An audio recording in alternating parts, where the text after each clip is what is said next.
Konnichiwa guys, स्वागत है आप सभी का एक बार फिर से ARM ब्रदर्स के एक और नए वीडियो में। आज के इस वीडियो में हम सोलो लेवलिंग मांगा चैप्टर 18 एक्सप्लेन करने जा रहे हैं। मांगा एक्सप्लेनेशन स्टार्ट करने से पहले अगर आप चैनल पर नए हो तो सब्सक्राइब कर दीजिए और लाइक और शेयर करना तो बिल्कुल भूलिएगा मत। तो बिना किसी देरी किए चलिए स्टार्ट करते हैं। Solo Leveling chapter 18।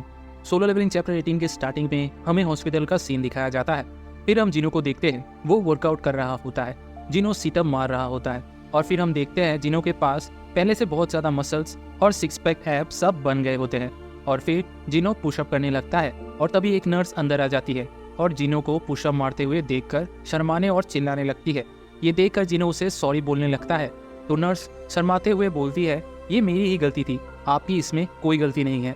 इतना बोलकर नर्स जिनो को देखने लगती है और इसी के साथ जिनो भी अपना टी शर्ट पहनने लगता है और नर्स उसका बॉडी देखते हुए अपने मन में बोलती है, क्या इसका बॉडी इतना अच्छा था जब ये यहाँ पर पहले आया था। फिर नर्स ब्लश करता हुआ बोलती है, क्या तुम्हारा आज डिस्चार्ज होने वाला है। ये सुनकर जिनो बोलता है, हाँ आज मैं यहाँ से डिस्चार्ज होने वाला हूँ। फिर नर्स ब्लश करते हुए अपने फ़ोन को आगे करती है और बोलती है, अगर तुम्हें कोई प्रॉब्लम ना हो तो क्या मैं तुम्हारा नंबर ले सकती हूँ। फिर जिनो नर्स का फ़ोन ले लेता है और बोलता है, क्या मेरा नंबर। और इसी के साथ नर्स बोलती है, हाँ अगर तुम्हें कोई प्रॉब्लम ना हो तो। ये सुनकर जिनो अपने मन में सोचने लगता है, क्या कोई टेस्ट रिजल्ट है जो ये मुझे फ्यूचर में फ़ोन के थ्रू सेंड करने वाली है। इतना सोचने के साथ जिनो अपना नंबर उसके फ़ोन में सेव कर देता है। इसके बाद हमारा सीन चेंज हो जाता है और हमें जिनो का अपार्टमेंट दिखाया जाता है और फिर हम देखते हैं जिनो की बहन स्कूल जाने के लिए तैयार हो रही होती है और जैसे ही वो बाहर जा रही होती है तभी जिनो भी उठ जाता है और जिनो नींद में ही बोलता है, जिना तुम क्या स्कूल जा रहे हो।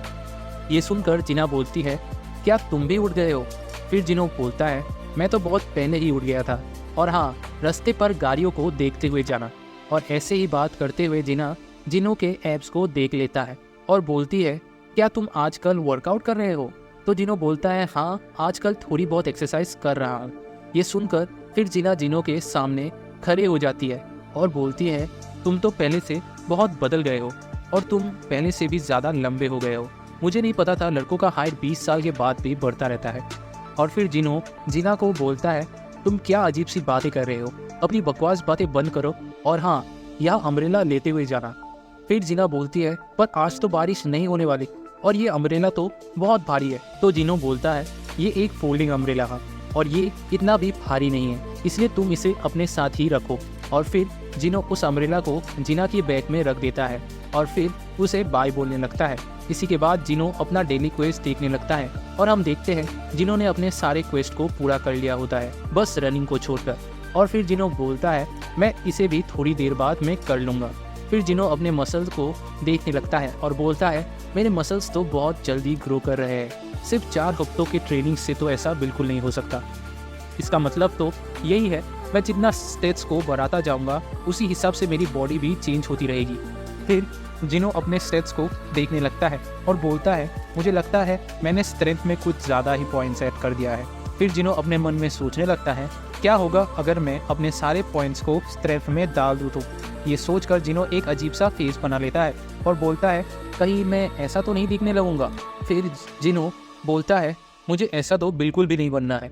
और फिर जिनो अपना स्टेट्स को देखने लगता है और बोलता है, एक मस्कुलर बॉडी, वो भी बिना बैलेंस के साथ, मुझे इसे बैलेंस करना होगा वरना तो फिर सब उल्टा फुल्टा हो जाएगा। फिर जिनो थोड़ा सोचने लगता है और बोलता है, मुझे स्ट्रेंथ और एबिलिटी दोनों में बैलेंस लाना पड़ेगा क्योंकि एक के बिना दूसरा कुछ भी नहीं है, इसीलिए मुझे एबिलिटी में कुछ पॉइंट्स ऐड करना पड़ेगा। और बात करें मेरे हेल्थ की तो ये जितना बड़ा होगा मेरे लिए उतना ही अच्छा होगा। और हाँ सेंस भी बहुत इंपॉर्टेंट है, मैंने सोचा नहीं था सेंस इतना यूजफुल होगा। और फिर जिनो बोलता है, क्या मुझे इंटेलिजेंस में पॉइंट ऐड करना चाहिए। इंटेलिजेंस तो शायद मैजिक से कनेक्टेड है पर इसका मुझे दरकार नहीं है। इसके बाद हम देखते हैं जिनो अपने सारे पॉइंट्स को सब जगह डिस्ट्रीब्यूट कर देता है और बोलता है, चलो ये तो मुझे अब ठीक लग रहा है। फिर हम देखते हैं जिनो का फ़ोन रिंग करने लगता है और जिनो अपने फ़ोन को उठाते हुए बोलता है, क्या तुम गिल से बात कर रहे हो। तो फ़ोन पर वाला आदमी बोलता है, क्या मेरी बात मिस्टर समजिनो से हो रही है। ये सुनकर जिनो बोलता है, हाँ मैं ही जिनो हूँ, बोलिए। तो कॉलर बोलता है, एटलीस्ट तुमने मेरा फ़ोन उठा ही लिया। फिर कॉलर बोलता है, तुम मेरे कॉल क्यों नहीं उठा रहे थे। फिर हमें पता चलता है ये कॉल जिनो के लैंडलॉर्ड का होता है। फिर जिनो बोलता है, मुझे माफ़ कर दिए मिस्टर लैंडलॉर्ड, मेरा हाल फिलहाल में एक्सीडेंट हो गया था और मैं हॉस्पिटलाइज हो गया था। ये सुनकर लैंडलॉर्ड बोलता है, मुझे लगा ही था ऐसा ही कुछ हुआ होगा, आखिरकार तुम जिनो जो हो। फिर लैंडलॉर्ड बोलता है, अच्छा ये सब बात छोड़ो, मैंने तुम्हें इस मंथ के रेंट के लिए फ़ोन किया है। और फिर हम देखते हैं जिनो कॉल में बात करते हुए एक वियर्ड फेस बना रहा होता है और यस बोल रहा होता है। फिर जिनो का लैंडलॉर्ड बोलता है, अगर तुम अभी रेंट पे नहीं कर सकते तो क्या ये रेंट मैं तुम्हारी नेक्स्ट मंथ में ऐड कर दूँ। ये सुनकर जिनो बोलता है, ऐसा कोई बात नहीं है, मैं रेंट के पैसे अभी आपको सेंड कर देता हूँ। इतना बोलकर जिनो उस लैंडलॉर्ड का कॉल काट देता है। फिर जिनो खुद से ही बात करने लगता है और बोलता है, शायद मेरा डबल एवर्किंग हुआ है और अगर ये बात सच है तो मैं अब बहुत आसानी से पैसे कमा सकता हूँ और अगर मैं ऐसे ही ग्रो करता रहा तो मैं शायद फ्यूचर में एक टॉप रैंक हंटर बन सकता हूँ। फिर जिनो बोलता है, हंटर्स का काम होता है मॉन्स्टर को हंट करना और उनसे पैसे कमाना। इसके बाद हमें एक हंटर को फाइट करते हुए दिखाया जाता है और हमें बताया जाता है एक हंटर का जितना ज़्यादा एक्सपीरियंस बढ़ता जाता है उस हंटर का रैंक उतना ही बढ़ता जाता है और हंटर्स उन मॉन्स्टर के ड्रॉप्स जैसे क्रिस्टल्स और उनके आइटम्स को बहुत ज़्यादा पैसों में बेच सकते हैं। फिर हमें एक डंजन गेट को दिखाया जाता है और उस गेट के सामने बहुत सारे हंटर्स होते हैं और फिर हमें बताया जाता है एक हाई रैंक मॉन्स्टर को मारने के लिए तुम्हें भी एक हाई रैंक डंजन में जाना पड़ता है जो कि बहुत डिफिकल्ट होता है। और लो रैंक गेट जैसे डी रैंक और ई रैंक गेट, इन सब में हमेशा ही बहुत भीड़ होती है क्योंकि इस डंजन में लो रैंक हंटर्स का पॉपुलेशन बहुत ज़्यादा है और इसीलिए ई रैंक हंटर्स को गिल्ड अपने अंदर लेता भी नहीं है। और अगर बाई चांस वो किसी गिल्ड में घुस भी जाते हैं पर उनके लिए वहाँ पर कोई जॉब ढूंढना बहुत मुश्किल हो जाता है।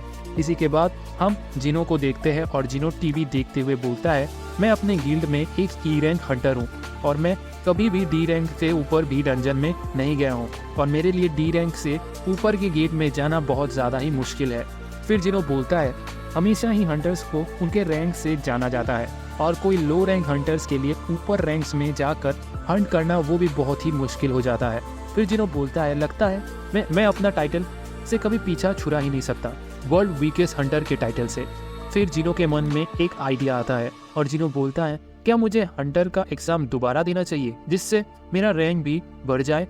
फिर जिनो बोलता है, अगर मैं ऐसा करता हूँ तो मेरी डबल अवेकिंग की बात सारी जगह पर आग की तरह फैल जाएगी और लोगों को तो गॉसिप करने में मज़ा आता है और हंटर्स का बात करने में तो उन्हें और भी ज़्यादा मज़ा आता है। पर अगर मैं ऐसा करता हूँ तो मैं इससे ज़्यादा पैसे भी कमा सकता हूँ, पर इससे सबका ध्यान मेरे ऊपर ही आ जाएगा और फिर सब मेरे बारे में बातें करना शुरू कर देंगे। और अगर उन सबको पता चल गया कि मैं एक ऐसा हंटर हूँ जो एक्सपीरियंस गेन कर सकता हूँ और टाइम के साथ और स्ट्रॉन्ग बन सकता हूँ, तब तो वो मेरे पीछे सचमुच पड़ जाएंगे। ये कैसे हो सकता है और फिर मुझे तंग करना शुरू कर देंगे। इसके बाद जिनो बोलता है, इसीलिए मैं अभी ये सब रिवील नहीं कर सकता और जब तक मैं श्योर नहीं होता तब तक मैं अपना सीक्रेट किसी को नहीं बताऊंगा। इसके बाद जिनो अपने फ़ोन को देखने लगता है और बोलता है, सबसे पहले मुझे जल्दी से जल्दी पैसे कमाने होंगे, इसीलिए मुझे पहले कोई पार्टी ज्वाइन करना पड़ेगा। इसी के साथ हम देखते हैं जिनो को कुछ याद आता है और हमारा सीन चेंज हो जाता है और हमें एक कंस्ट्रक्शन साइट को दिखाया जाता है और फिर हम जिनो को देखते हैं। फिर हम देखते हैं जिनो यहाँ पर डंजन रेड के लिए आया होता है। फिर हम देखते हैं एक हंटर जिनो को हाथ दिखाते हुए बोलता है। फिर वो दोनों हंटर्स आपस में हैंडशेक करने लगते हैं। वो हंटर्स बोलता है, मेरा नाम होंग डोंग सोंग है और तुम्हारा नाम क्या है। ये सुनकर हमारा जिनो भी खुद को इंट्रोड्यूस करवाता है और बताता है कि वो एक ई रैंक हंटर है। ये सुनकर वहाँ के दो हंटर हंसने लगते हैं और एक हंटर बोलता है, मैं तुम्हें पहचानता हूँ, तुम बहुत ही ज़्यादा फेमस हो। फिर वो हंटर बोलता है, तुम्हारा क्या निकनेम था, मुझे याद करने दो। फिर वो बोलता है, हाँ वर्ल्ड वीकेस्ट हंटर ना। इतना सुनने के बाद उस हंटर का दोस्त भी हंसने लगता है, पर ये सब देखने और सुनने के बाद भी जिनो कुछ नहीं बोल रहा होता है। फिर मिस्टर होंग बोलते हैं, तुम लोग चुप हो जाओ, हमें अभी जितना ज़्यादा से ज़्यादा हंटर्स की ज़रूरत है, इसीलिए इसका रैंक कम भी हो तो कोई बात नहीं। इसके बाद मिस्टर होंग जिन्हो को एक कॉन्ट्रैक्ट दिखाते हुए बोलते हैं, जैसे कि मैंने तुम्हें फ़ोन पर कहा था, तुम्हारे लिए ये बहुत ही मुश्किल होने वाला है एक सी रैंक डंजन में फ़ाइट करना, इसीलिए तुम फाइट नहीं करोगे, बस तुम्हें हमें फॉलो करना है और मैं तुम्हें 2 मिलियन वोन दूंगा, तुम्हें बस हमारे साथ चलना होगा और ये एक अच्छी डील है। तो तुम क्या बोलते हो, तुम अंदर जाने के लिए तैयार हो। ये सब सुनने के बाद जिनो तैयार हो जाता है डंजन के अंदर जाने के लिए और फिर मिस्टर होंग जिनो को वो कॉन्ट्रैक्ट दे देते हैं। उस पर साइन करने के लिए। इसके बाद जिनो बाकी सारे हंटर्स को ध्यान से देखने लगता है और बोलता है यहाँ पर 5 सी रैंक हंटर्स हैं और 4 डी रैंक हंटर के नीचे के हैं। फिर जिनो हमें डंजन के कुछ रूल्स बताता है। एक सी रैंक डंजन को रेड करने के लिए तुम्हारी पार्टी में एटलीस्ट 10 सी रैंक हंटर्स तो होने ही चाहिए। एटलीस्ट तुम्हारी पार्टी में हाफ मेंबर्स को सी रैंक्स का होना पड़ता है। फिर जिनो बताते हैं इसीलिए हंटर्स कभी कभी अपने पार्टी का नंबर बढ़ाने के लिए किसी भी हंटर को ऐड कर लेते हैं और उनके रैंक से कोई फ़र्क नहीं पड़ता। इसका बाद हम देखते हैं जिनो के पास एक हंटर आता है और बोलता है लगता है या सिर्फ हम दोनों ही लो रैंक हंटर्स हैं। ये सुनकर जिनो उसकी तरफ मुड़ता है और उसको देखने लगता है। फिर वो हंटर खुद को इंट्रोड्यूस करवाता है। वो बताता है उसका नाम यो जिनहू है और वो 20 साल का है और वो एक डी रैंक हंटर है। और यो जिन बताता है कि जैसे जिन्हों को यहाँ बुलाया गया है उसे भी वैसे ही यहाँ बुलाया गया होता है, बस पार्टी में नंबर्स बढ़ाने के लिए। फिर हम देखते हैं जिनो एक वियर्ड फेस बना लेता है और बोलता है हाँ तुम सही बोल रहे हो। फिर जिनो अपने मन में बोलता है ये कोई अमीर फैमिली से है और इसका इक्विपमेंट्स कितनी फैशनली है, ये शायद किसी मिलीनियर्स का बेटा लग रहा है मुझे। ये सब के बाद जिनो मिस्टर होंग से पूछते हैं मुझे अंदर क्या करना होगा। तो मिस्टर होंग अपने बैग की तरफ इशारा करते हुए बोलते हैं तुम्हें ज़्यादा कुछ नहीं करना, बस हमारे बैग्स लेकर हमें फॉलो करना होगा। इसके बाद हमें बताया जाता है इस बैग के अंदर बहुत कुछ है। इसमें खाना, कपड़े, फर्स्ट एड किट और कुछ इक्विपमेंट्स है। इसके बाद फिर जिनो मिस्टर होंग से पूछते हैं क्या हम बिना किसी हीलर के अंदर जाने वाले हैं।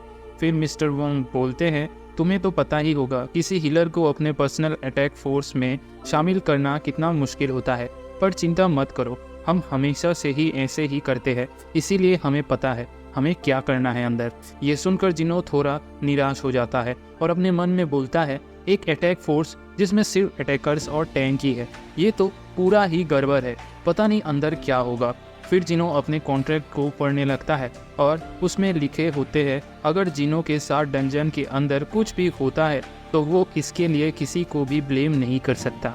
और इतना पढ़ने के बाद जिनो बोलता है हमारे साथ कोई हीलर भी नहीं है, मुझे ये एक्सेप्ट करना चाहिए कि नहीं, ये मेरे लिए बहुत मुश्किल होगा। फिर हम देखते हैं बाकी के हंटर्स गेट के सामने खड़े हुए होते हैं और उनमें से एक जन हंसते हुए बोलता है चलिए सर अब हम डंजन के अंदर चलते हैं। और इसी के साथ उसका बगल वाला हंटर बोलता है हम अंदर के सारे मॉन्स्टर को मार देंगे और इसमें कोई चिंता करने वाली बात नहीं है, इसीलिए एक्सप्लेन करना बंद करो और चलो अंदर। और फिर मिस्टर वोंग बोलते हैं अब टाइम हो गया है हमारा अंदर जाने का।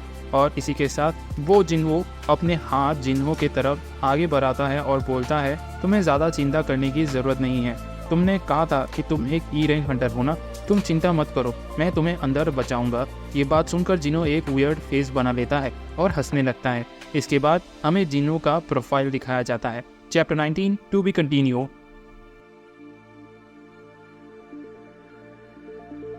वीडियो को आखिर तक देखने के लिए आप सभी का बहुत बहुत शुक्रिया। हम लोग नेक्स्ट चैप्टर बहुत जल्द लाने वाले हैं। अगर ये चैप्टर पसंद आया तो वीडियो को लाइक, शेयर और सब्सक्राइब करना ना भूलना। और मैं मिलूंगा आप लोगों को अगले चैप्टर के साथ, तब तक के लिए see you soon, good bye, sayonara.